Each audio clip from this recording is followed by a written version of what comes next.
This is Xbox Game Pass versus PlayStation Plus. Be sure to like the video, subscribing is great as well. So I thought it would be fun to do a comparison, kind of talking about the different features for each of these subscription services for their particular platforms. Keep in mind that a lot of the information here, while it should stay the same for a long time, is constantly subject to change. Things are constantly evolving for these subscription services, so things that go this way one day might go another way another day. And keep in mind that pricing-wise will vary based on your particular region, so we're not diving too deeply into the specific costs, as that does change quite a bit, but we will lightly touch upon that as well. And this is from the perspective of playing on, say, a PS5 or, say, Xbox Series X/Xbox Series S. So let's dive in and let's talk about what they have. So first up, we've got the pricing. So the pricing aspect of this will include the differing tiers. So for Xbox Game Pass, you have Game Pass Ultimate, which sits at the top and includes everything. Included inside of that is Xbox for console, Xbox Game Pass for console, Xbox Game Pass for PC, and Xbox Live Gold. For PlayStation, you have three tiers: PS Plus, Essential, Extra, and Premium.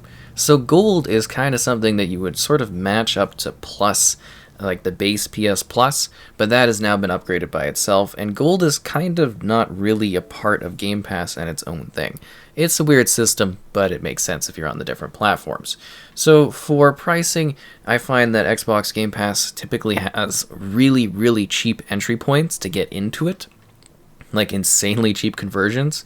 I mean, we don't know if that'll last long term, but PlayStation Plus is pretty standard pricing for when it comes to its offerings, and I haven't seen anything too extremely crazy. Like, you can get a Game Pass for like $1 for your first month, or you can do like crazy year conversions for nothing, basically nothing. So anyways, let's look at for what we get here.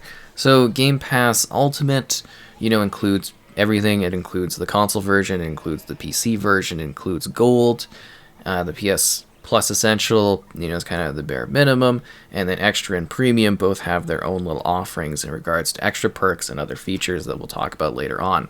So I think when it comes to like pricing, more like long-term price options, pretty good for both platforms, I would say. Xbox goes a bit more for like the month-to-month or a few month things. PlayStation Plus, you might get a little bit long-term. And the biggest thing I think for pricing comes down to the fact that you get some really insane entry deals on the Xbox side of things. And the PlayStation stuff, it's really going to vary based on what you want to pay for particular platforms and if you think certain versions of it are worth it in the long run. So pricing-wise, kind of a mixed bag. I would say I would give it to Xbox in regards to the different options. But, I gotta say also PlayStation Plus, the different tiers are really good for different types of players, and you can, kind of get your value out of it at that base level. Let's talk about games. So both of these feature well over a few hundred games. I think PlayStation's got like several hundred. Xbox, it's like about 500 or something like that. And keep in mind, these numbers, they go up, they go down, they lose games, it's all temporary because it's all subscription, right? So they all come and they all go. So the big difference is, though, I would say a lot of the PlayStation stuff comes from streamed content over the PS3, but we'll get to that in a sec.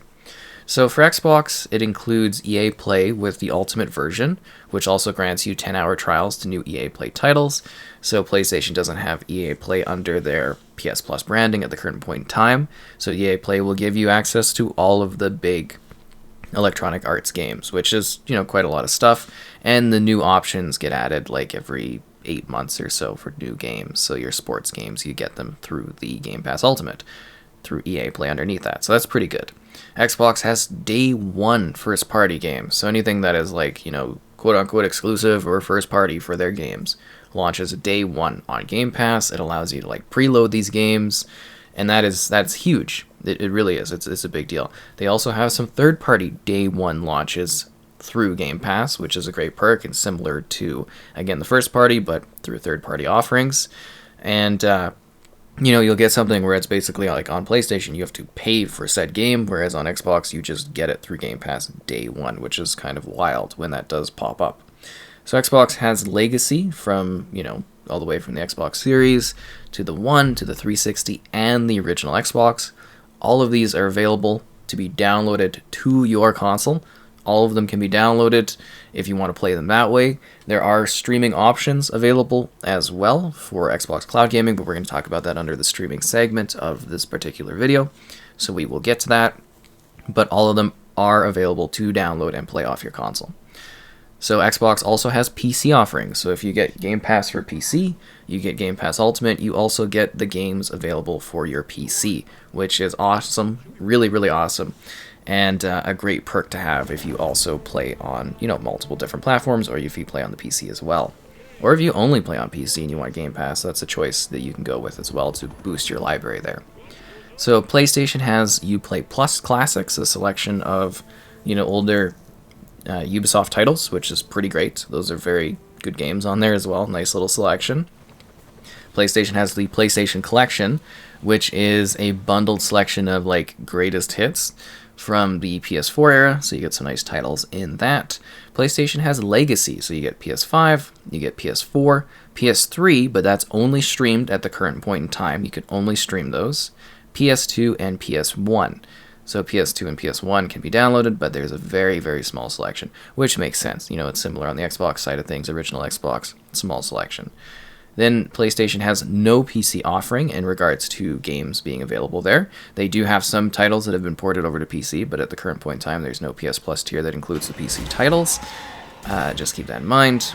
And PlayStation offers some new game trials. So you do get some new games that are out. You get small trials and or kind of demo looks at them.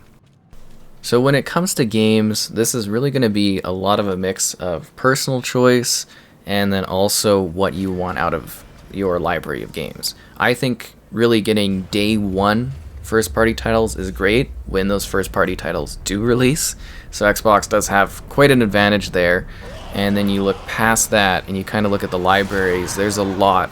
You do get a good chunk extra of games on the PS Plus offering, but keep in mind that some of those are locked tier-wise regards to the streaming offering, because those PS3 games can only be streamed, which is quite disappointing if you want to be able to play those locally. It kind of really locks that away from you being able to enjoy those particular titles. And then, you do have those really big mega hits when they land, but they're not day one on the PlayStation side of things. Huge top-tier exclusives, and I mean, they already have a great legacy selection of top-tier exclusives available through that offering. So, a lot of it's going to be, are you boosting your library? What kind of platform do you care about? Do you need games on this platform? Do you own these games already? I would say that PlayStation, they've done a really good job over the last several months of actually adding more and more games. I do think they need more work for legacy type titles and stuff, but they've got a really strong library of games. With that, I think Xbox Game Pass already had a great selection of games available through their library of Game Pass titles. And you're seeing those games come first, day one. You're seeing new third-party, not only first-party, but third-party games coming day one too. So I think that is a big advantage too. It's basically down to do you want the stronger existing library of titles, which you might find on PlayStation, or are you kind of being hey, here's a good combination of older games plus all these new ones coming day one? So you kind of give it to a little bit of the Xbox advantage for future, whereas in the past you might give it a little bit more for PlayStation in that regard. Next up, we have streaming. So the streaming category is something that's a bit interesting because both are dabbling in it, but don't seem to be fully all in on the streaming offering. So Xbox Cloud Gaming is a limited library of all generations playing off Series X hardware. Eventually the plan, and they've noted this, is that every game you own should be streamable through this offering. And that's going to make it a really, really big deal and a big upgrade for those that want to do cloud gaming across devices. On the PlayStation side of things, there's currently locked to tier options, and it's the only way to enjoy PlayStation 3 games is through the streaming, which really limits your availability based on your network speed. And you got to keep in mind that that is original quality kind of hardware that you're running, so it doesn't improve those games. A lot of them run really roughly. I've played quite a few of them for videos. They do run very, very roughly. So I would also say in general the quality streaming wise kind of goes a lot more in Xbox's favor when it comes to Xbox Cloud Gaming's, visual quality, it definitely does seem to be a lot better than what I've seen with the PlayStation streaming side of things. And yes, you can stream some select other platforms for PlayStation stuff, but mostly the PlayStation streamable option seems to come down to that PS3 library, because that's how you get access to those. And the quality just isn't the best. I'd say both of them definitely have a ton of work to do when it comes to the streaming options in regards to like not only like quality, but kind of getting that smooth connection going even for people that don't have a fast internet connection. So I would say at this point I definitely believe that Xbox has a stronger offering here by quite a bit, because you get to stream kind of a selection of games, and then it'll be all your games, plus the quality is better, and it all runs off of Series X hardware, even if you don't have a Series X. So I would say that's quite an advantage in the streaming side of things. So let's dive into other features. So these are like extra things. Both have perks. You get special things for different games. You get items, in-game stuff. Both of those have different options. I'm not going to give the advantage either way on that. You just get some perks.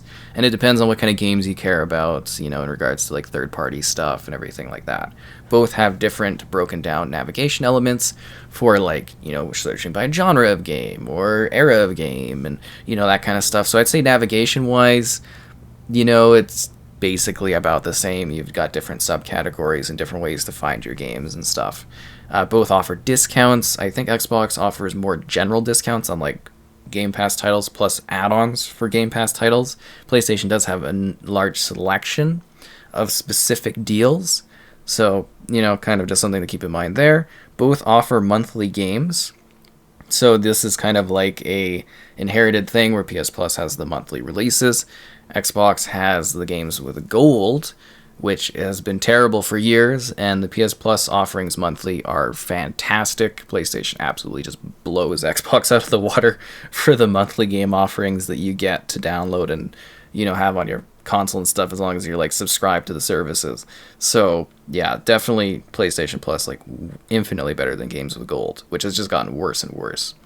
Both offer rewards, but Xbox has a more, I guess you would say, almost like profitable type of option, because the PlayStation rewards thing is more like collectible type driven, and it's still growing, whereas Xbox, you can like take your rewards points and stuff for like playing things and doing challenges and stuff, and you can literally get like gift cards, and you can enter raffles and draws. So I would say that's a bit of an advantage there.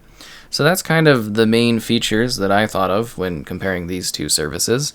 A lot of this, and I think as we get to the verdict here, is basically what are you trying to get? I think both of them offer good things. If you're in the PlayStation ecosystem, you're going to boost your library a lot with PS Plus. And besides, you need that to have like, the multiplayer offerings, at least at a basic level. For the Xbox side of things, they're quite splintered, but, that's also going to boost your library insanely. And then, you don't have to pay for those like first party titles. You just keep your subscription going, which in the long term is a lot cheaper for you to be able to do. Whereas on PlayStation, you don't get those day one titles. You do get them eventually, those big first party stuff, but it takes time, and who knows how often you actually get those available to you. So I think that is a little bit of a negative. But that's what I'm saying, is there's like positives and there's negatives kind of for both of them in regards to how they match up. And they are similar, very, very similar services, but they are also quite different in regards to cost and features and options and everything like that. So a lot of it, again, is personal choice. I kind of tend to lean more towards the Game Pass side of things, just from what I've seen. I do think PlayStation really needs to work on getting some sort of like native on-console offering for the PlayStation 3 legacy content, because just streaming it over isn't the best unless they make bigger gains, because Xbox definitely has an edge in the cloud gaming side of things. That is for sure. The cloud gaming is progressing faster there, but both companies still need to work on that area too. But I'd say game library, obviously there is a larger selection if you get the certain tier on the PlayStation side of things. It's just like a lot of it you got to stream over. And that for me is a bit of a limiting factor, because I do actually want to run games properly off the consoles, right? That's a benefit to me when I'm doing this sort of thing. Other features wise, again, they're kind of about the same in different areas, but obviously you give a huge edge to the monthly games from PS Plus. They're just infinitely way better, those offerings, like way beyond the Xbox side of things. Other than that, game wise, you get like EA Play on Xbox, you get Ubisoft or Uplay Plus classics on, the PlayStation side of things. So those are just some extra perks. But I'd say having those first party day one things, having third party day one games, that can make a big difference for saving you a lot of money at launch, especially when you're not sure about a game. I think that actually is a huge advantage. So, legacy type stuff, exclusive type stuff, stronger on the PlayStation side of things at the current point in time. But I think if you're looking future down the road and you're also looking at keeping all your stuff on your console, Xbox is going to have a stronger library with their Game Pass offering. I do also love that with the Game Pass on the Xbox side of things, you can get it just for console, or you can also just get it for PC. If you got a PC, you want to boost your library, that's really helpful, whereas PlayStation doesn't have that for PC at the moment. So I would say at this point in time, I feel personally that Xbox Game Pass offers better value and has more features and good perks, but I also think that the PlayStation Plus offering is very good and growing over time.